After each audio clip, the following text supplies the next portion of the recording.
Vai olhar para para os currais, não tem nada, não tem carne, não tem nada, não tem mantimento, a plantação do milho falhou, da cevada falhou. Ele diz: todavia eu me alegrarei no Senhor e exultarei no Deus da minha salvação. Por isso eu te louvarei, Senhor, não importa a circunstância. Eu queria convidar você, a semelhança desse profeta, proferir essas palavras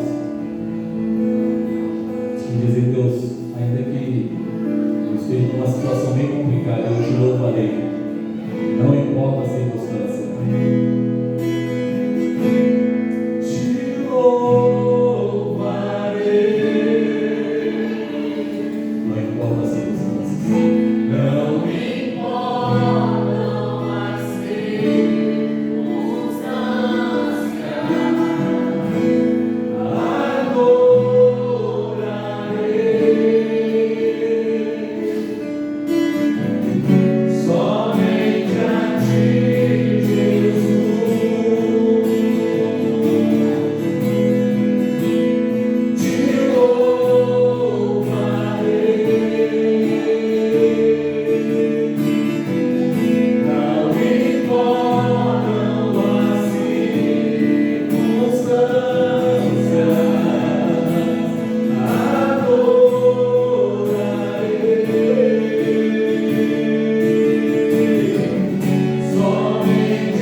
Queridos, eu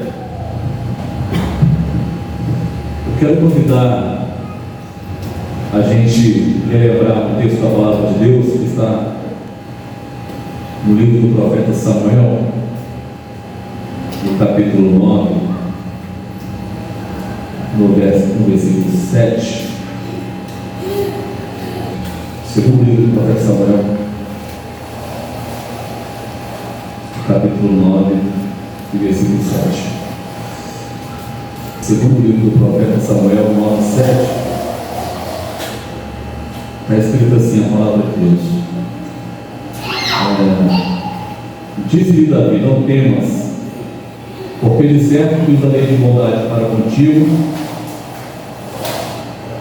de beneficência por causa do amor de Jonatas, teu pai, e te restituirei todas as terras de Saul, teu pai, e tu de contínuo comerás pão à minha mesa, e tu de contínuo comerás pão à minha mesa. Eu vou continuar no violão aqui, porque tem uma parte de uma canção, ela é uma canção recente, mas que faz coro ao final dessa história aqui. Eu queria que nós aprendêssemos só o coro dessa canção. Na verdade, ela fica assim, tem lugar na mesa,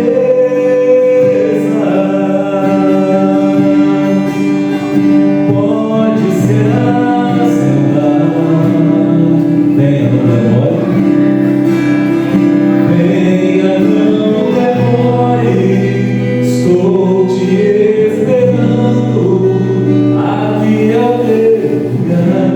É fácil, não é? É fácil, não é? Sim ou não? Vamos tentar cantar? Tem lugar na mesa, pode se assentar, venha, não demore, aqui é teu lugar. Venha, não demore, estou te esperando, aqui é o seu lugar. Mais uma vez, tem lugar na mesa. Tem lugar na mesa, pode se assentar, pode se assentar, venha, não demora, venha, não demora, estou te esperando, aqui é o seu lugar. Então, essa canção faz coro a um momento histórico na vida deste homem, cuja história está registrada aqui em 2 Samuel, que nós pensamos quarta-feira e queremos relembrar nessa noite. Uma fatalidade mudou a vida deste homem quase que para sempre, assim.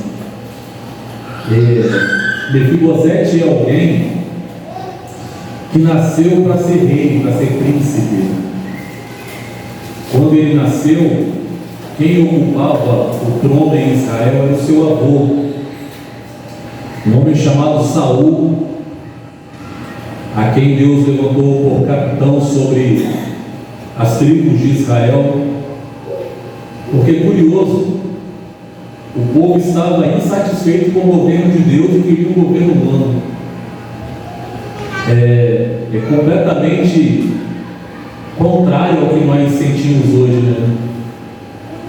O que me parece hoje, na sociedade que nós estamos vivendo, é que nós estamos insatisfeitos com o governo humano e queremos apenas o governo de Deus. Nessa época aqui, estava invertido. Os homens estavam insatisfeitos com o governo de Deus. Fico pensando, o que pode levar o ser humano a estar insatisfeito com o governo de Deus? Porque qual governo seria melhor do que o governo de Deus?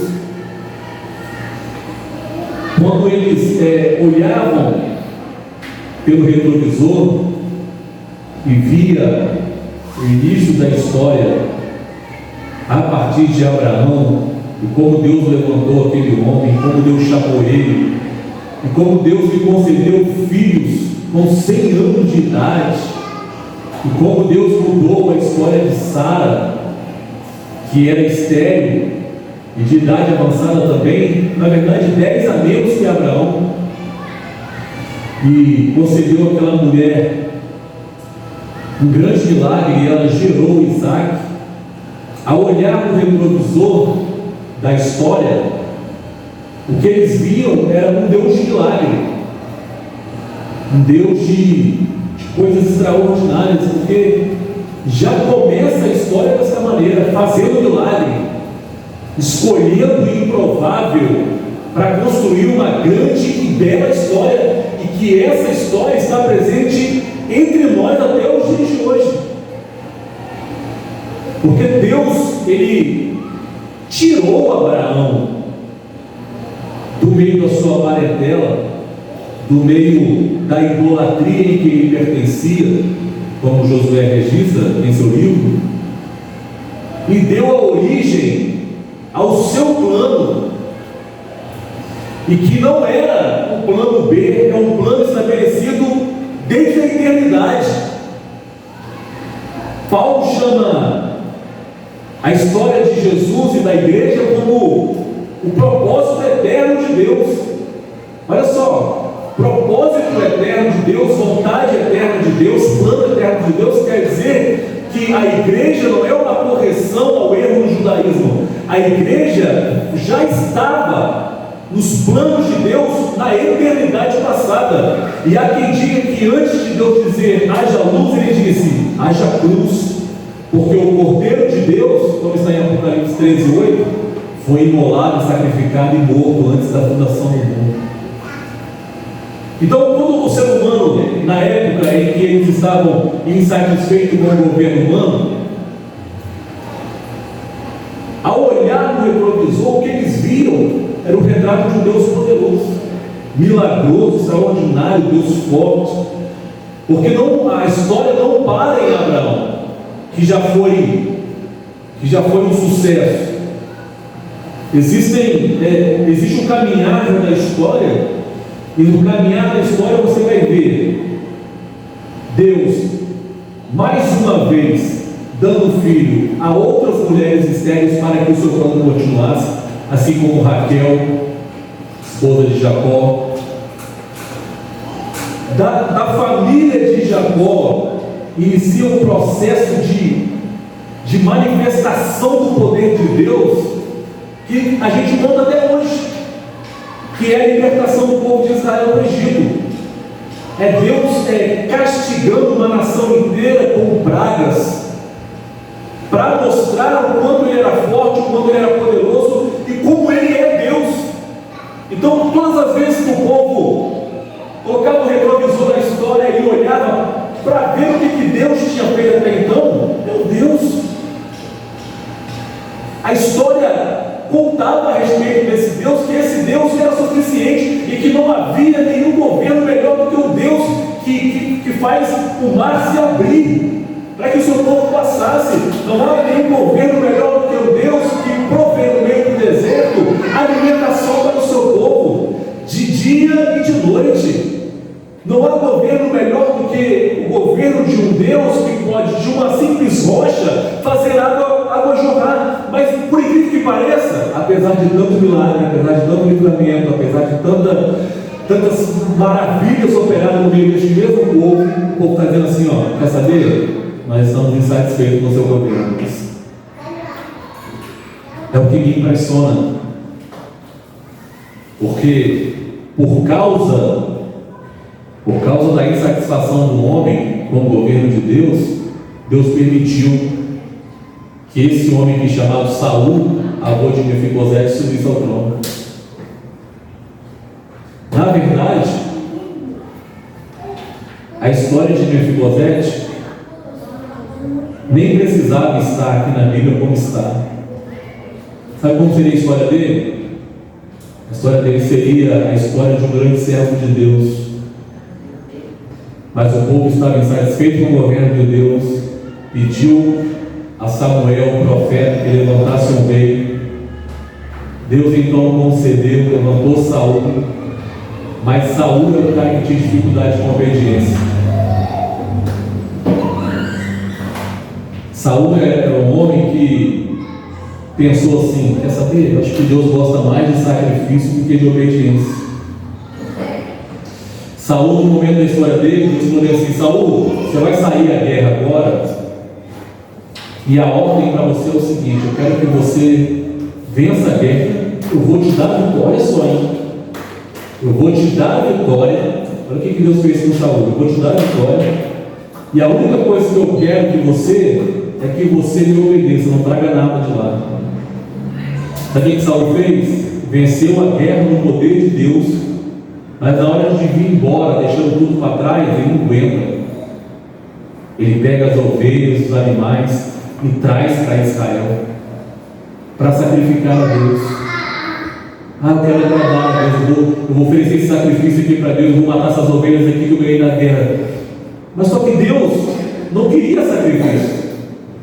O que Deus quer é obediência. Sacrifício é uma correção à desobediência.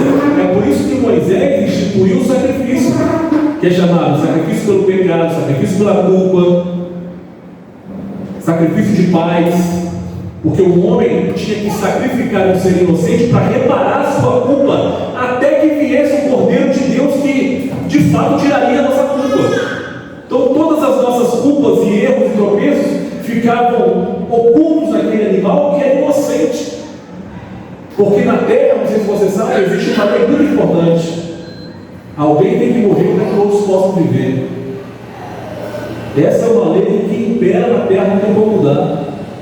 Assim como a lei da gravidade existe, essa é uma lei que também existe na terra. Alguém precisa morrer para que todos possam viver.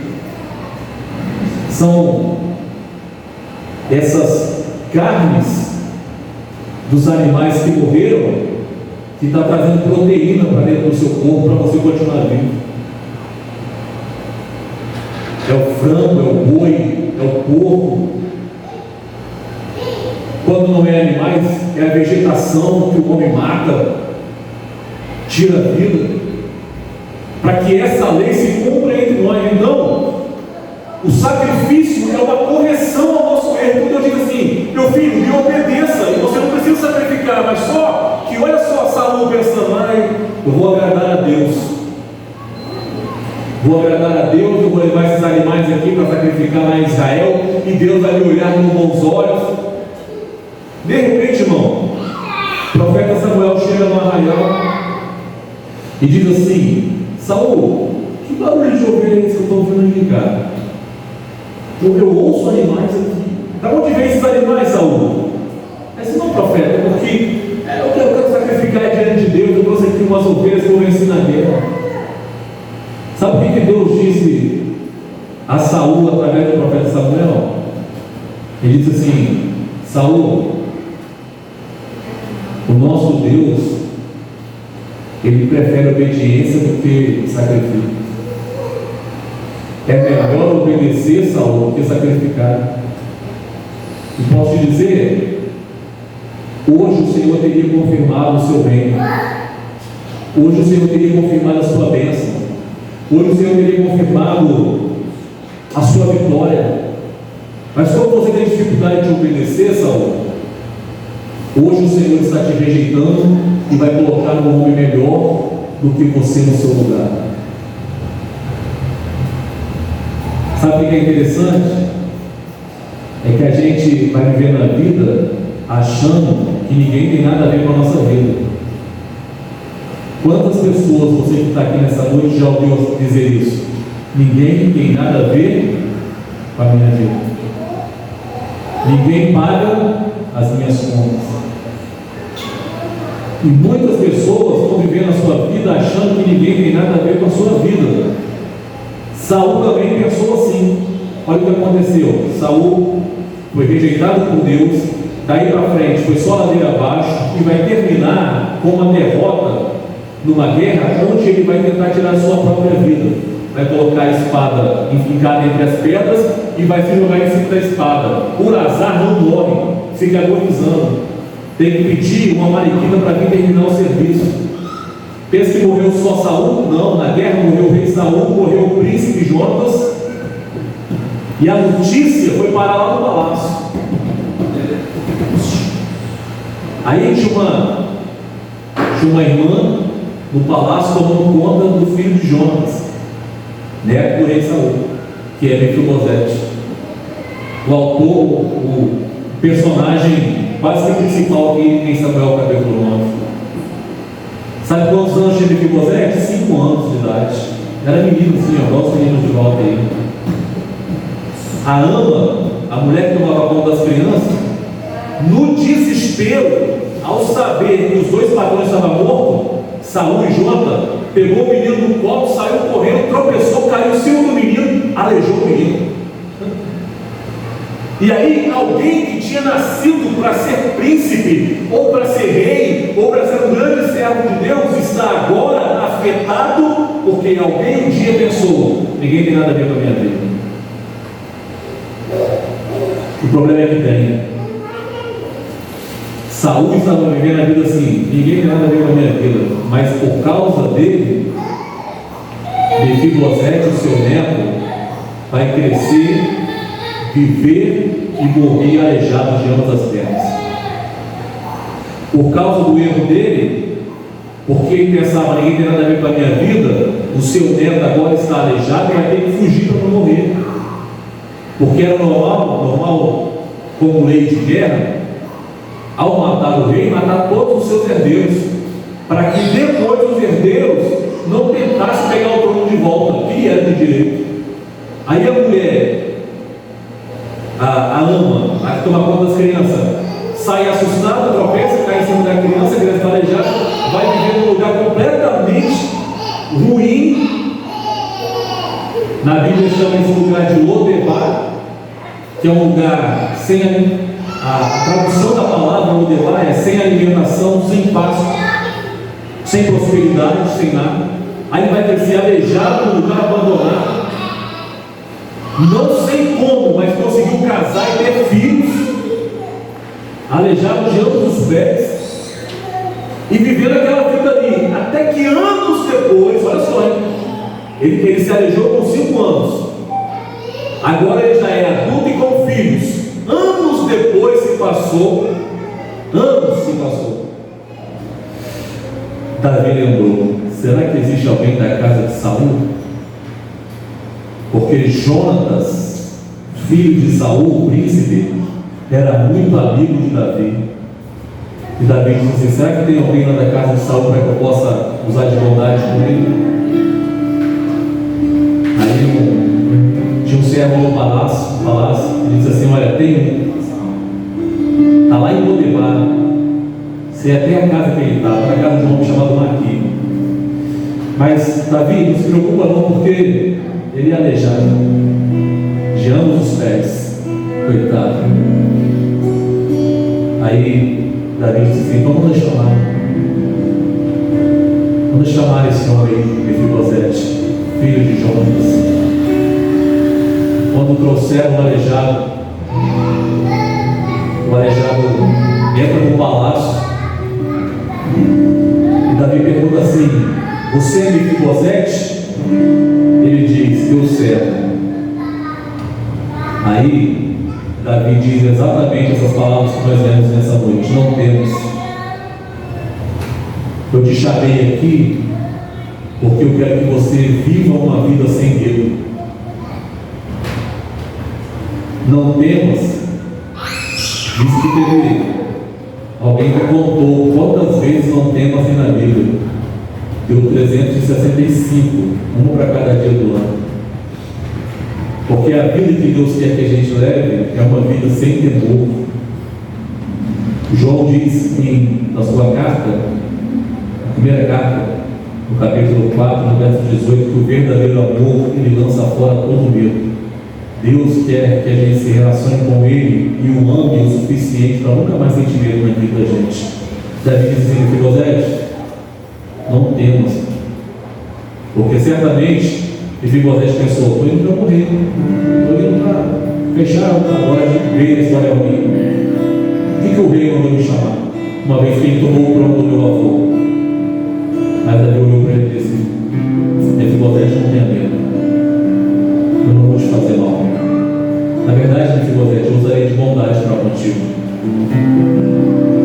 E sabe terras que eram do seu avô, o rei Saul. Então, eu vou dar tudo para você. Você não tinha nada, estava vivendo com gordo, mas eu vou te tratar com dignidade, Mefibosete. Por amor ao teu pai, era muito meu amigo. Mefibosete, a partir de hoje, todos os dias você vai comer pão aqui no palácio, sentado na mesa, junto com o rei, com a rainha, com os príncipes. Pensa como a vida deste homem mudou de um dia para o outro, irmão. Ontem, ele era apenas Mefibosete morando em Lodebar, numa terra distante, sem nada, sem vida, sem paz. A recordação da sua história é só coisa ruim, aleijado, possibilidade da morte. E no outro dia está tendo a promessa: olha, a partir de hoje você vai comer na mesa do rei. Sabe por que eu gosto dessa história? Porque Mefibosete, ele responde o rei assim: quem é teu servo para teres olhado para mim? Eu não passo de um cachorro morto. Olha como ele se sente. Quem é teu servo para teres olhado para mim? Não tem o versículo 7 que nós lemos? Olha só o versículo 8. Então se inclinou e disse: quem é teu servo para que tu teres olhado para um cão morto tal como eu? Olha como ele se sente. Posso dizer, não diga mais com ele não, porque talvez é assim que eu me sentiria também. Mas Davi disse para ele: olha, sua vida está mudando a partir de hoje. Eu amo essa história porque eu me sinto exatamente como Mefibosete. A Bíblia diz assim que o salário do pecado é a morte. E pecar é uma coisa que a gente sabe bem, tá? Nem precisa de escola, já vem instalado dentro de nós. A gente, todos nós que estamos aqui, merecemos a morte. Porque o salário do pecado é a morte. E Deus disse no Velho Testamento que a alma que pecar, essa morrerá.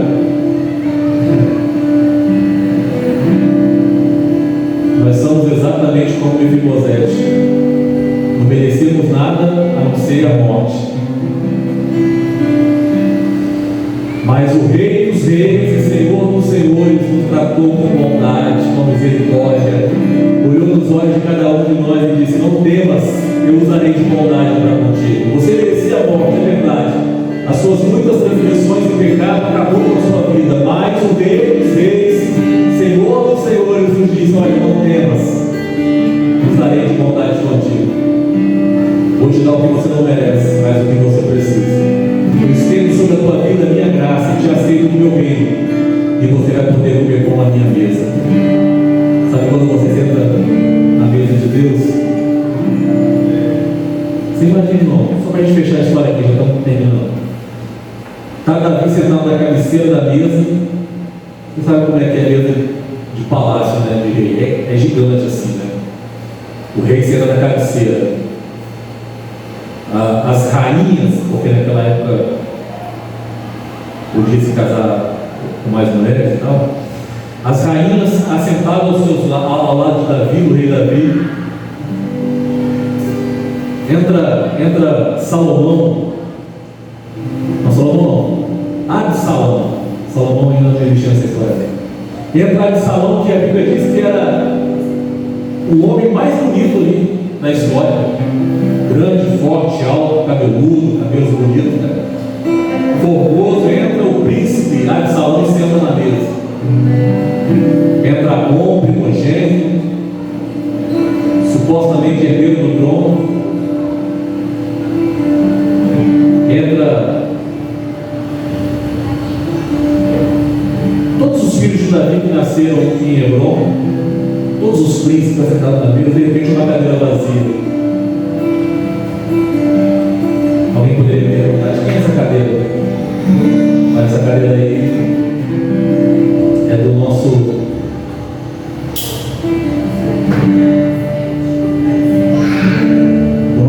amigo chamado Mefibosete. Mefibosete entrando no palácio, cheio de príncipe, rei, rainha, bem manejado. Não sei se alguém trouxe ele, não sei se ele veio de mulher, se ele veio se arrastando, eu não sei como ele veio, porque na verdade, como ele veio, não importa, o que importa é que ele vai sentar na mesa. Eu não sei como você veio para o Evangelho, eu não sei como você veio para a mesa do Senhor, mas eu sei uma coisa: você veio. O importante é que agora nós podemos sentar na mesa. Há lugar na mesa para todos nós. Eu queria cantar com você mais uma vez, mas não tem nada.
Aleluia. Amém, meus irmãos? Que história fascinante, né? Eu amo essa história. Nós vamos orar agradecendo a Deus por essa noite. E eu quero louvar a Deus pela sua vida que está aqui. Que Deus em Cristo possa te abençoar, te ajudar nessa caminhada. Permaneça na mesa, tá bom? A mesa é a igreja, é onde nós nos assentamos. Você sabe o que é interessante? Na mesa, ninguém percebia que Mefibosete era aleijado. Na mesa, todo mundo é igual. Na igreja não tem ninguém melhor do que o outro. Aqui ninguém é melhor do que o outro, irmão. Aqui estão todos iguais perante Deus. E Deus nos recebeu em tua mesa e nós estamos felizes por isso. Amém? Vamos agradecer a Deus. Você quer fazer isso sentado ou em pé? Isso que você preferir. Bendito seja o nome do Senhor. Segunda-feira que vem, estaremos aqui mais uma vez em nome de Jesus. Senhor, nós te louvamos por essa noite incrível na tua presença. Aliás, muito obrigado por ter vindo a este lugar, Santo Espírito de Deus, pois nós não só cremos, como sentimos que o Senhor está aqui. Obrigado por ter vindo, pois é o Senhor que fala aos nossos corações. De outra sorte, nenhuma palavra significaria nada, mas porque Tu está entre nós, falando ao nosso coração, nós conseguimos compreender, Deus, o nosso chamado para a mesa nessa noite. Bendito seja o Teu santo nome, que o Senhor possa levar o Seu povo e a Sua igreja em paz, de volta às suas casas, que a mão preciosa do Senhor e poderosa permaneça seguindo sobre todos nós, assim como o sangue precioso da cruz também permaneça sobre nós, e que esse restante de noite esteja inteiramente na Tua presença, guardados e protegidos pelo Senhor, em nome de Jesus. Que o grande amor de Deus, a graça do Filho, as eternas e doces consolações do Espírito Santo permaneça em nós e entre nós, não só hoje, mas até a volta do Senhor Jesus. Amém.